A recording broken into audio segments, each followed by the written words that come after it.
আসসালামু আলাইকুম ওয়া রাহমাতুল্লাহি ওয়া বারাকাতুহু। নাহমাদুহু ওয়া নুসাল্লি আলা রাসূলিহিল কারীম। আম্মা বা'দ।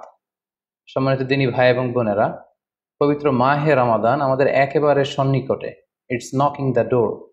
আল্লাহ রাসূল সাল্লাল্লাহু আলাইহি ওয়াসাল্লাম এবং সাহাবারা রমাদানুল মুবারক আসার ২ মাস আগ থেকেই কবে রমাদান মাস আসবে এজন্য ব্যাকুলতা প্রকাশ করতেন, উদ্গ্রীব হয়ে থাকতেন যে আমরা রমাদান পাবো কিনা, কখন রমাদান আসছে।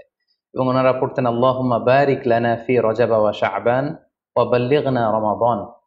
অর্থাৎ হে আল্লাহ, আপনি রজব এবং শাবান মাসে আমাদের বরকত দিন এবং রমাদান পর্যন্ত আপনি আমাদেরকে পৌঁছে দিন। আমাদের সালাফরা রমাদান আসার ৬ মাস আগ থেকে, অর্থাৎ একটা বছরের ৬ মাস ওনারা অপেক্ষা করতেন কবে রমাদান আসবে, উদ্গ্রীব হয়ে থাকতেন, ব্যাকুলতা প্রকাশ করতেন।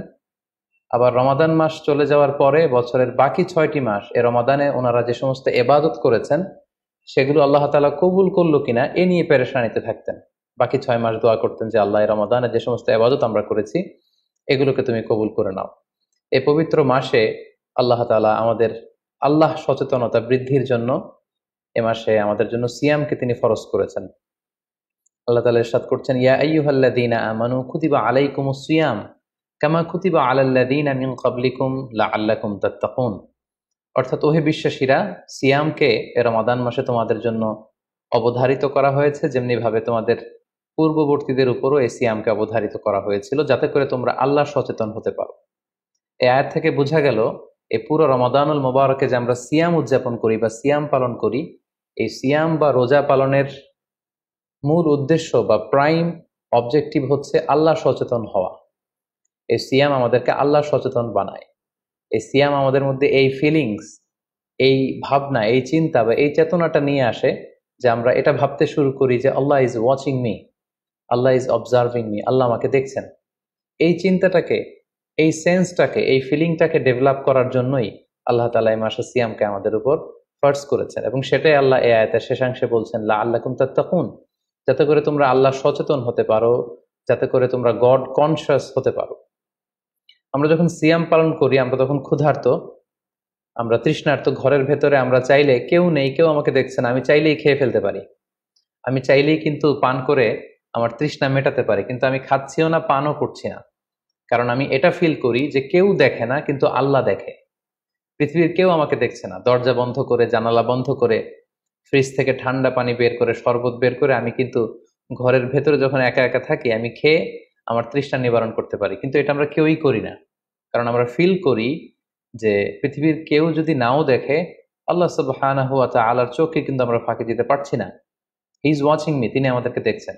তাহলে সম্মানিত দিনী ভাই এবং বোনেরা, এই সিয়াম আমাদের মধ্যে আল্লাহ কনসিয়াসনেস, আল্লাহ সচেতনতা এটা ডেভেলপ করে। পাশাপাশি সিয়ামের মাধ্যমে আমরা আমাদের প্রবৃত্তির উপর নিয়ন্ত্রণ অর্জন করি। গোটা বছর প্রবৃত্তি আমাদেরকে নিয়ন্ত্রণ করে, সারা বছর প্রবৃত্তি আমাদের উপর জিতে, আর আমরা এই রমাদান মাসে প্রবৃত্তির উপর জয়লাভ করি। যেমন পুরো বছর ব্যাপী আমার যখন ক্ষুধা লাগে আমি খাই, তৃষ্ণার্ত হলে পানি পান করি, আমার কামনা জাগলে সেই কামনা আমি পূরণ করি। কিন্তু রমাদানে ক্ষুধা লাগলে কিন্তু আমরা খাই না। তৃষ্ণায় গলা ফেটে যাচ্ছে, তৃষ্ণায় গলা কাঠ হয়ে যাচ্ছে, কিন্তু এক ফোঁটা পানি আমি পান করছি না। সিয়াম পালন করা অবস্থায় দিনের বেলা আমরা যারা বিবাহিত, আমাদের স্ত্রীদের সাথে অন্তরঙ্গ মুহূর্ত আমরা কাটাচ্ছি না। তার মানে আমার যেটা মন চাচ্ছে, আমার যেটা ডিজায়ার, আমার যেটা ডিমান্ড, সেটা আমি ফুলফিল করছি না, অর্থাৎ আমার প্রবৃত্তিকে আমি নিয়ন্ত্রণ করি। তাহলে সিয়াম পালনের মাধ্যমে প্রবৃত্তিকে কিভাবে কন্ট্রোল করা যায়, প্রবৃত্তিকে কি করে নিয়ন্ত্রণ করা যায়, এটা আমরা শিখি। সারা বছর প্রবৃত্তি আমাদের উপর জয়লাভ করে, আর এই সিয়ামের মধ্যে দিয়ে কেমন যেন রমাদানে আমরা প্রবৃত্তির উপর জয়লাভ করি, আমাদের কাছে প্রবৃত্তি হেরে যায়, জিতে যায় আমাদের আল্লাহ তাআলার প্রতি আস্থা এবং ভালোবাসা। এই সিয়ামের আরো একটি শিক্ষণীয় বিষয় হচ্ছে, এই সিয়াম আমাদেরকে সংযমী বানায়, রেস্ট্রেইনড বানায়। আমরা চাইলেই রোজা পালন করা অবস্থায় যা মনে চায় তা করতে পারি না। এবং সহিহ বুখারীর বর্ণনায় আল্লাহর হাবিব সাল্লাল্লাহু আলাইহি ওয়াসাল্লাম আমাদেরকে শিখিয়েছেন যে কেউ যখন রোজা রাখে সে যেন অশ্লীল কথা না বলে, রোজা রেখে সে যেন কাউকে গালি না দেয়। এমনকি কেউ যদি তাকে গালি দেয় অথবা কেউ যদি তার সাথে ঝগড়া লাগতে আসে, সে যেন বলে ইন্নী ইমরুউন সাইম, অর্থাৎ আই এম ফাস্টিং, আমি রোজাদার, আমি রোজা পালন করছি। রোজা পালন করা অবস্থায় আমার পক্ষে অশ্লীল কথা বলা, ঝগড়া করা, কোনো বাক বিতণ্ডায় জড়ানো সম্ভব না। তার মানে এই সিয়াম পালনের মধ্যে দিয়ে সংযম যে ব্যাপারটা, এই ব্যাপারটা আমাদের আয়ত্তে চলে আসে, আমরা এই সিয়াম পালনের মধ্যে দিয়ে সংযমী হয়ে উঠি। পাশাপাশি যারা সিয়াম পালন করছে তাদের জন্য আল্লাহর হাবিব সাল্লাল্লাহু আলাইহি ওয়াসাল্লাম ঘোষণা দিয়েছেন যে কিয়ামতের ময়দানে বিচার শেষে তারা যখন জান্নাতে ঢুকবে, রোজা পালনকারীদের জন্য আল্লাহ তাআলা একটি স্পেশাল গেট রেখেছেন যেটার নাম হচ্ছে রাইয়ান, এবং এই রাইয়ান গেট দিয়ে রোজাদাররা ছাড়া কেউ প্রবেশ করতে পারবে না। সুবহানাল্লাহি বিহামদি। আর একবার এই রাইয়ান দরজা দিয়ে যে ব্যক্তি ঢোকার সুযোগ পাবে জান্নাতে, he will never be thirsty again, সে কখনো আর তৃষ্ণার্ত হবে না, চিরকালের জন্য তার গলা থেকে তৃষ্ণা হারিয়ে যাবে।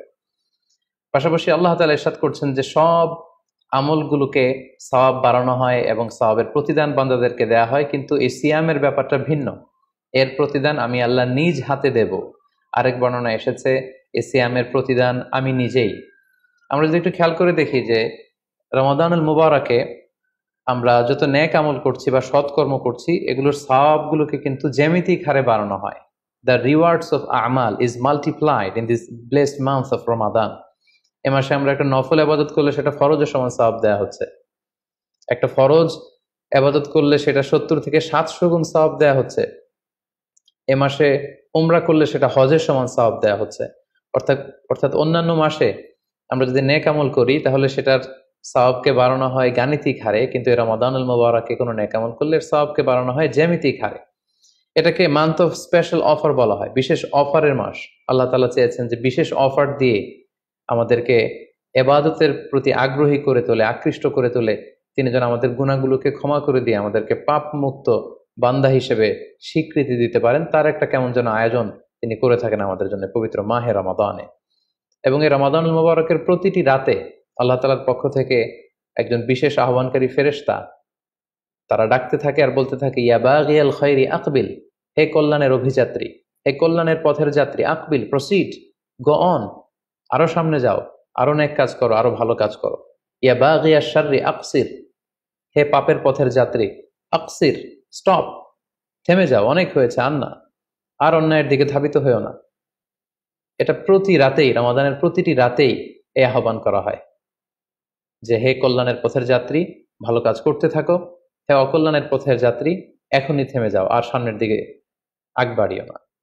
এবং এই বরকতপূর্ণ মাস পেয়েও যারা আল্লাহ তাআলার ক্ষমা পায়নি, রাসূল সাল্লাল্লাহু আলাইহি ওয়াসাল্লাম তাদের জন্য ভয়ঙ্কর ওয়ার্নিং দিয়েছেন, হুঁশিয়ারি দিয়েছেন, গভীর হুঁশিয়ারি তিনি বর্ণনা করেছেন। মসজিদে নববীতে আল্লাহ রাসূল সাল্লাল্লাহু আলাইহি ওয়াসাল্লাম একবার মিম্বারের প্রথম ধাপে পা রেখে বললেন আমিন, দ্বিতীয় ধাপে পা রেখে বললেন আমিন, তৃতীয় ধাপেও পা রেখে বললেন আমিন। সাহাবারা জিজ্ঞেস করলেন, ইয়া রাসূলুল্লাহ, তিনবার কেন আমিন বললেন? আমরা তো বুঝতে পারলাম না। আল্লাহ রাসূল সাল্লাল্লাহু আলাইহি ওয়াসাল্লাম তখন বললেন যে এইমাত্র জিবরিল আমার কাছে এসে আমাকে শুনিয়েছে যে